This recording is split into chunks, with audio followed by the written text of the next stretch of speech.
This video is sponsored by Crimson Manifesto, Knuckles OX, Zach Haji, Jelpy, and Baba Snake. Picking up with our intrepid brothers where we left off, we find Tails carrying Sonic across the broad swath of ocean once again, while Knuckles rather smartly glides above Tails, using the updraft created by his spinning twin tails to give him upward momentum every time his gliding starts to dip. And this formation makes it easier to conserve energy, like a flock of migrating flicky. Thanks to this combined effort, Team Guardian are more than capable of following Robotnik, though in truth, they only do so vaguely, keeping an approximation of his position, while actually pursuing something very different, the final Chaos Emerald. Acting as a navigator with Tails' tracker in hand, Sonic is able to direct his brothers to the resting place of the Sacred Stone, Metropolis. In a grumpy voice, Knuckles huffs that these Chaos Emeralds keep winding up in urbanized areas, which to his eyes is a paradox. Though smiling broadly, Tails disagrees, stating that it's proof the science of this place and magic of the emeralds can exist side by side, and maybe even better each other. Smirking a little, Sonic tells his bro to slow down, since he's starting to sound like Robotnik. Though undeterred, the Fox Boy promises that he'll show his brothers what he means sooner or later, as he pockets the gem for further analysis. Since the brothers chose to start on the opposite end of West Side Island from Robotnik, they see no sign of him. But this is not to say that his influence is not felt, as even if the Bagnik presence hasn't completely occupied this part of the island, there are still initial scouts to deal with, which like other fresh models, benefit from greater tuning and power sources, due to the Eggman's progress. Thankfully, by virtue of being stronger than in canon, as well as having Knuckles by their side making it a safer ride, Sonic and Tails have no trouble dispatching these goons, though all three are well aware that this is just the vanguard, and that unless they stop the dock, more will come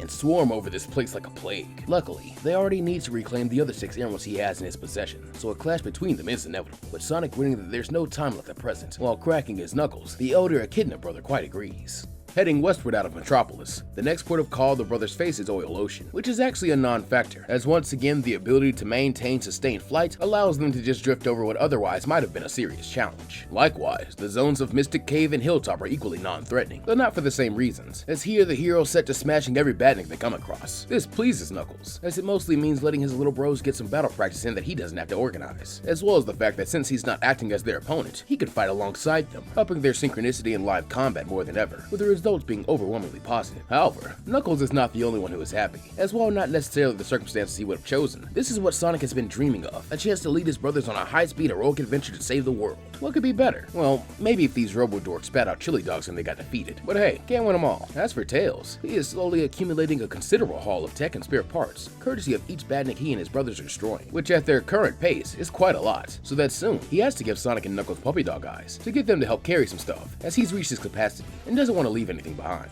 Stopping for a break at Knuckles' insistence, as they've been running for hours, and it looks like their next stop, Casino Night, will be a physically intensive zone to cross. The brothers all split off a short distance to do their own thing, with Sonic pacing at the speed of sound to the point where he is soon burrowing a hole in the ground, while Knuckles takes a brief nap against a tree, showing off that cool, disciplined demeanor for which his little brothers look up to him. Meanwhile, Tails takes a moment to examine his haul and the Chaos Emerald, as in the whirlwind of acquiring and losing their first one, and then gaining this one in their pursuit of Robotnik. He hasn't actually gotten a chance to study the gem, according to the murals and carvings on Angel Island, as well as Knuckles' stories. These emeralds should be capable of exuding chaos energy, which if harnessed, can be a source of great power. Though unfortunately, the genius Fox Boy cannot make heads or tails of how to activate it. Perhaps if he had more time, he could figure it out, though time is the one resource he and his brothers are lacking, as at that moment, the gem begins to glow warm in his hand, while a small distance away, his Chaos Emerald detector starts flashing as 6 signals begin converging on the 7th. Then as one, Team Guardian sees it, Robotnik and his Eggmobile floating overhead, though this time the hovercar has had an upgrade, now sporting a small crane on the underside, with an electrical charge running between the pincers. Not sounding overly worried, Sonic asks Tails if he knows what that new gizmo does, but it's not through the yellow fox that he gets his answer, as cackling sinisterly, the egg-shaped villain unleashes a jolt of lightning from the crane that strikes Sonic head on and sends him sprawling backwards. At once, Knuckles and Tails are on their feet, with the former rushing Robotnik with a bellow, while the latter checks on his big bro, so that soon the doctor comes to know why the Red Ruffian is known as Knuckles, when he buries one of his spiked fists and the underside of the machine,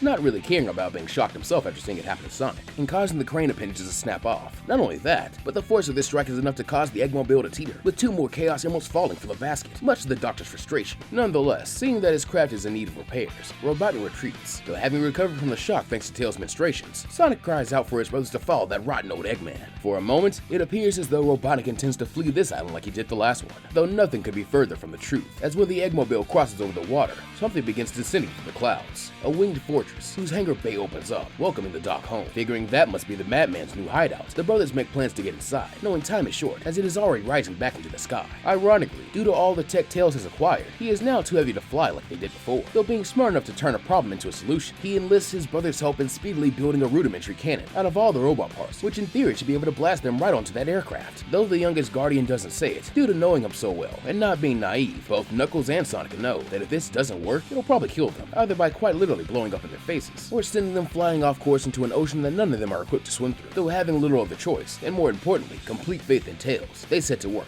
with Tails giving directions while Sonic gathers the pieces as fast as he can, and Knuckles uses his fist to hammer or warp them into place. Then, when the cannons are constructed, all three pile in, and subsequently take flight after Tails pushes a button as they are blown high into the sky. Thankfully, as ever, Tails' calculations are spot on, with the trio promptly landing atop the winged fortress, with Knuckles patting the younger boy on the back while praising his skills, as Sonic grins that Tails sure knows how to enter with a bang, since it seems every bot on this tub now knows they're here. Not that he's complaining, since he could smash these guys all day. Forming up, the heroes then begin their work of systematically dismantling the badniks, having gotten so proficient at it now that they start making a game of it, with them keeping a score of how many they destroy. Unfortunately, this does create a brief flashpoint between Sonic and Knuckles, when they both take down a robot together, and bicker over who deserves credit, though thanks to Tails' mediation skills, they quickly resolve to both claim a point for it, and move on, as they still have the big enchilada himself waiting for them to clobber him somewhere on board. However, idle games aren't all they have to worry about, as while passing through a corridor with windows, Tails points out something his brothers had not noticed in the midst of their arguing, that somehow they have left Earth's atmosphere and found themselves in outer space. While Tails is mostly curious about what kind of technology the Doctor must have used to create a craft capable of air and space travel, as well as the implications it could have for cosmic exploration, Sonic puts all he's learned from his brothers to good use, as he plays the grounded one, telling his little bro to focus up, since he can geek out when an evil bald man isn't in possession of more than half the Chaos Emeralds. Eyes widening at this reminder, Tails then pulls out the 3 emeralds, and passes one each to his brothers, telling them that while he hasn't unlocked their secrets yet, he thinks they should still each have one, since their power might come in handy for the fight ahead, earning him a thumbs up from Sonic and a curt nod from Knuckles, as they stow them and move on.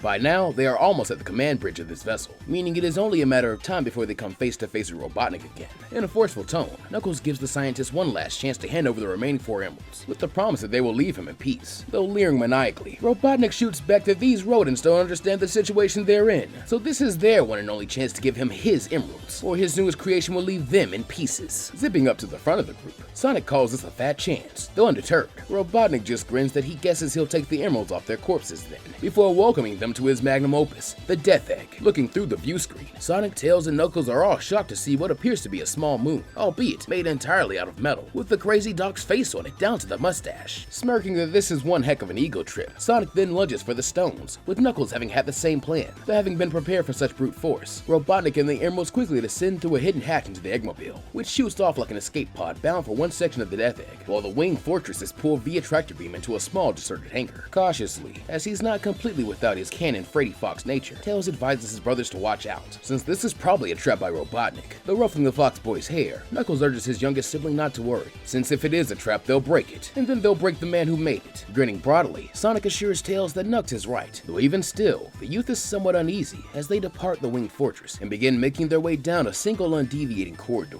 which still bears no other inhabitants than themselves. Finally, after what feels like ages, a door appears at the end of the hall. Racing towards it, Sonic is the first to pass through, into a spacious room of rather Spartan aesthetic, with the only decor being a large television screen on the left wall, which is currently lit up to show Robotnik's smirking face. Having joined their brother in the room now, Knuckles and Tails demand to know what the Doctor's doing here, clearly confused with the greater machinations of his plot. Though with a twirl of his mustache, the villain replies that he's not doing anything, except watching the first practical test of his Mecha SKT prototype, which these 3 boys have so kindly volunteered to be the first victims of. At once, an identical door to the one Team Guardian entered through opens on the other side of the room, and through it strides a hulking machine, unlike any badnik that has come before it. Not only is it larger and more sturdy looking, but it also has the distinctly unpleasant appearance of being a chimeric amalgam of all 3 brothers, sporting Tails' twin tails, Knuckles' fists, and Sonic's speedy build. Figuring this thing could be a serious threat, Knuckles instructs his brothers to get behind him as he charges headlong at Mecha SKT, his fists raised. Though with a menacing clank, the metal chimera is very quick to counter this, showing itself to have speed superior to the Echidna's, as it parries his punch with one hand before driving a steel fist into the Red Ruffian's gut that forces him to double over and weaves. In a manically proud voice, Robotnik cries that it's marvelous, isn't it? Though he supposes the rats may not think so, before instructing his creation to kill the 3 interlopers and recover the final Chaos Emeralds for him, an order the machine is happy to obey, as it lashes out with its twin mechanical tails, wrapping them around Knuckles' arm to immobilize him, before delivering a devastating headbutt to the top of the Echidna's skull that drives him painfully into the steel floor. Knowing that Knuckles Knuckles will be killed unless he steps in. Sonic hastily dashes around the mechanical monstrosity, employing some of the tactics his big bro taught to employ a flanking kick from the side, though proving itself comparable to the Hedgehog in terms of speed. Mecha SKT is able to deftly dodge this, causing Sonic to come crashing down. While disengaging from Knuckles, the machine then begins laying into Sonic with a flurry of powerful blows that drop him too, preparing to finish the Hedgehog off with a stomp from his powerful hydraulic leg. SKT is instead stopped this time as Tails courageously throws himself between the killer robot and his brother, though as it needs to destroy them all anyway. This is a non-issue as it redirects the stomp into a kick, causing Tails to cry out as he is sensed getting into the back wall. This sight fills both Sonic and Knuckles with rage, and so finding a second wind, they each leap onto one of the mechanical monster's arms as they growl in unison for it to leave Tails alone. While this is unfortunately as fruitless as their solo attempts, with the robot simply tossing them one after another into the back wall as well, it does give Tails an idea as he orders his brothers to form up on him. Nodding their understanding, the battered big bros do as they're told, with Knuckles completely willing to hand over the tactician role, asking what the plan is, to which Tails grins that this thing is an amalgam of all of them, and so is stronger than them individually. But when they're together, they're more than just the sum of their parts. So he believes if they launch a three-man spin dash together, they'll shatter this faker into scrap. Up on the TV screen, Robotnik jeers that this is the last frantic hope of doomed fools, confident that such a desperate and mediocre ploy will never work. Though as the brothers all come together and begin curling up as they spin, the Doctor feels his 4 Chaos Emeralds suddenly grow warm as light emanates from them. Likewise, on the battlefield, Sonic, Tails, and Knuckles all begin glowing in a faint pastel hue. Then on Knuckles' cry of "now," they strike, moving in perfect unity as they slam into the robot duplicate, and then smash cleanly through it, ending Mecha SKT in a single hit. Letting out a cry of fury, Robotnik then prepares to launch a new counterattack, though that is before something comes along to draw even more of his ire. As when the light fades from the trio, all 7 Chaos Emeralds go shooting off in random directions, as though their power has been spent. A horrifying sight, as despite his best efforts, the madman cannot even keep his grip on one, with matters only growing worse, as a series of warning lights flash on his console, informing him that the sacred stones did critical damage to the Death Egg on the way out, tearing through several core systems such as life support and propulsion, meaning the station's going down whether he likes it or not. Truly in a state of apoplectic rage now, Robotnik roars that he will make these rodents pay if it's the last thing he does. Though paying him little mind, Sonic, Tails, and Knuckles are already racing back to the hangar and climbing into the first thing that looks like it can survive for entry into the planet, that being a sturdy metal capsule. And it is good that they do, as a moment later, a series of explosions rock the Death Egg, with one even launching the brothers' capsule out of the hangar and into freefall, with it seeming as though they will be forced to make a water landing, as they have no way to steer this thing. However, before they can meet their watery end, Tails once more comes to the rescue, telling Knuckles to break the capsule, while he grabs each of his brothers and takes flight. Having never carried both at once, this is a risky move, though in a testament to his growth, the Fox is able to manage it, albeit with Sonic and Knuckles' toes more than once grazing the water, as Tails flies them back to the shore before collapsing in a heap. Nonetheless, pleased to be back on solid ground in one piece, the elder pair has nothing but praise for their young teammate, stating that this is 3 times today he saved their butts, so when they get home, they owe him big. Smiling a little at the thought of being a hero to his heroes, Tails questions if it's time to go home then, though shaking his head. Knuckles replies that even if Robotnik no longer has the Chaos Emeralds, they still need to gather them to make sure this sort of thing never happens again, to which Sonic nods as he looks out at the horizon, content in the knowledge that their adventure is only just beginning.